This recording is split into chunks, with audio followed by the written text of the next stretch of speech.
Ne cherchez pas les palmiers, ils n'ont pas eu le temps de pousser. À 10 km de Royan, près du phare de Cordouan, il y a cette curiosité. Un ailleurs en plein golfe de Gascogne, un terrain de jeu fantastique pour plus d'un scientifique. C'est un lieu assez extraordinaire parce que c'est un lieu vierge. Et donc on peut suivre l'arrivée des animaux, etc. Observée pour la première fois au printemps 2009, l'île a vu le jour après une tempête. Au début, elle avait même de la végétation. C'était au printemps 2009, après l'ouragan, la grosse tempête Klaus, qui avait amoncé beaucoup de sable en dôme, qui a donc été favorable avec un stock de graines dans le sable, qui a permis une germination. Du mois de janvier au mois d'avril, oui. On a vu en fait le banc de sable se transformer en île. Aussi grand que 4 terrains de football, la taille de l'île change à peine. Les relevés méticuleux de Jean-Marc avec son GPS le prouvent encore aujourd'hui. Toute l'année, l'île sert de reposoir pour les oiseaux. Ce jour-là, 1300 goélands sont en vue, mais pas l'ombre d'une plante ou d'une herbe.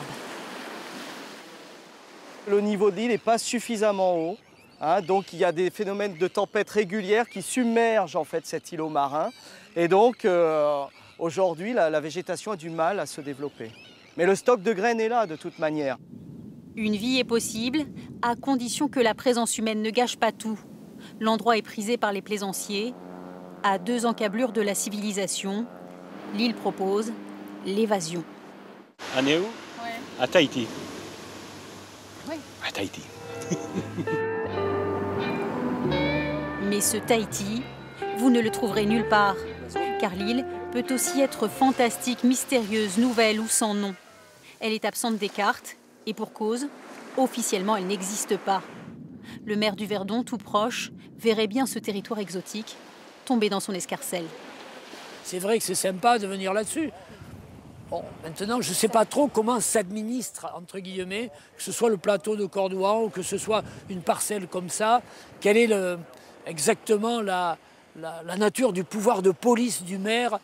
Même sans habitants, sans administrés, ce maire ici ne perd pas le nord. Pour la taxe de séjour, ça sera combien? On est à 0,60, 0,70 actuellement. Ouais, pour les meublés, 0,60, 0,70. Et là, il n'y a pas de meublé, là?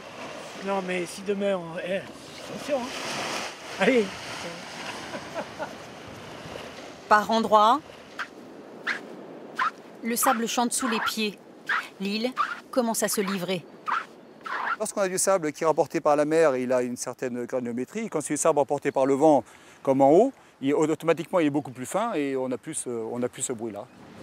À la fin de la journée, les scientifiques ont fait parler l'île sans nom.